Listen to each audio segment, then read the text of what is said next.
Hello friends, welcome to my YouTube channel talk with Arya. आज है 11 दिसंबर 2020। Start करते हैं आज की हाइलाइट्स।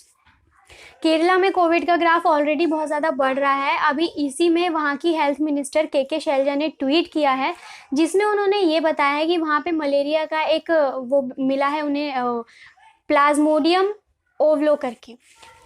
सो ये प्लाज्मोडियम ओवलो जो है ये उसका मलेरिया का एक नया जीन मिला है।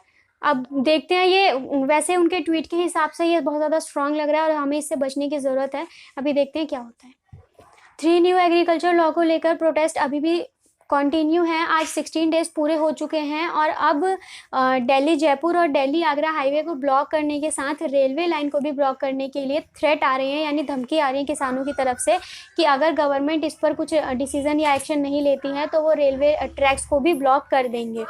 जो सीक्रेट्स मीटिंग हो रही है, सीक्रेट्स मीटिंग या जो होम मिनिस्टर के साथ जब भी मीटिंग हो रही है, उसमें भी यही निकल के आ रहा है कि गवर्नमेंट के पास हमारा कोई सॉल्यूशन नहीं है। आई मीन जो मीटिंग अटेंड करने के बाद जो फार्मर के रिप्रेजेंटेटिव आ रहे हैं वो यही स्टेटमेंट दे रहे हैं कि गवर्नमेंट के पास हमारा कोई सॉल्यूशन है ही नहीं।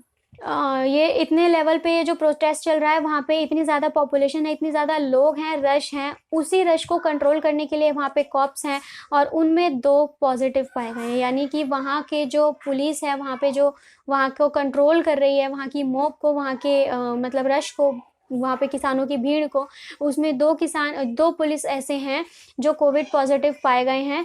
अब मतलब कि वहाँ पर भी ये जो है कोविड का मतलब वहाँ पे है वायरस, और अब देखते हैं टेस्ट करा के कितने लोग पॉजिटिव आते हैं, क्या है। सो कम से कम इससे भी वहाँ की भीड़ को अभी भी ख़त्म कर देना चाहिए, क्योंकि फिर ये दूसरे लेवल पर मतलब एक उसमें चेंज हो जाएगा, क्योंकि ऑलरेडी कोविड एक पैंडेमिक है।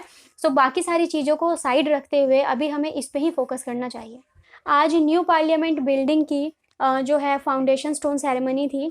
उस सेरेमनी में कांग्रेस पार्टी जो है वो शामिल नहीं हुई है, और उन्होंने ये रीज़न दिया है कि एक तरफ जो है दिल्ली में इतना फार्मर्स का प्रोटेस्ट चल रहा है और दूसरी तरफ हम जो है उसकी किसी की न्यू बिल्डिंग का इनॉग्रेशन कर रहे हैं। सो वो उसमें शामिल नहीं हुए, पार्टिसिपेट नहीं किया उन्होंने। यूएस के प्रेसिडेंट इलेक्ट जो बाइडेन और वाइस प्रेसिडेंट कमला हैरिस, इन दोनों टाइम मैगजीन 2020 में पर्सन ऑफ द ईयर का अवार्ड मिला है।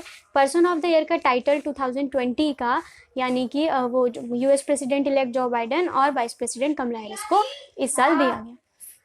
बोरिस जॉनसन ने एक स्टेटमेंट दी है ब्रेक्सिट के रिगार्डिंग। उन्होंने ये बोला है कि उन्हें पहले से ही ये बहुत स्ट्रांग वाली फीलिंग थी कि दोनों पार्टीज अपने अपने इश्यूज़ को डिसॉल्व नहीं करेंगे और किसी तरीके की मीटिंग का हिस्सा नहीं बनेंगे या किसी तरीके का कोई ट्रेड एग्रीमेंट नहीं होगा ईयू के साथ, यानी यूरोपियन यूनियन के साथ।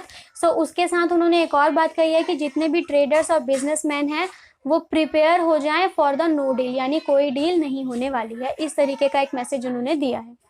इस कोविड-19 पैंडेमिक में वैसे तो बहुत सारी चीज़ें हुई हैं, सबका लॉस हुआ है, लेकिन इससे कुछ बेनिफिट भी है। बेनिफिट क्या है? बेनिफिट एनवायरनमेंट को हुआ है। वर्ल्ड लेवल पे अगर देखा जाए तो 7% कार्बन डाइऑक्साइड का एमिशन कम हुआ है, यानी पूरे वर्ल्ड लेवल पे 7% कार्बन डाइऑक्साइड एनवायरनमेंट में कम हो चुकी है, क्योंकि लोग मतलब घर पे हैं, घर पे ही स्टे कर रहे हैं, तो अपनी पर्सनल कार और व्हीकल्स ये सारी चीज़ें यूज़ नहीं हुई हैं, कम यूज़ हुई हैं। इसकी वजह से CO2 का एमिशन भी और CO2 का जो लेवल है एनवायरनमेंट में वो भी कम हो गया है। सो इसका एक ये पॉजिटिव इम्पैक्ट है कि कोविड में हर चीज़ बंद होने की वजह से, लॉकडाउन होने की वजह से एनवायरनमेंट एटलीस्ट अपने आप को एनवायरनमेंट ने हील किया है। सो ये थी होलसोल आज की अपडेट्स, यानी कि 11 दिसंबर 2020 की मेन हाईलाइट्स। फिर मिलते हैं कल नेक्स्ट अपडेट के साथ, तब तक के लिए टेक केयर।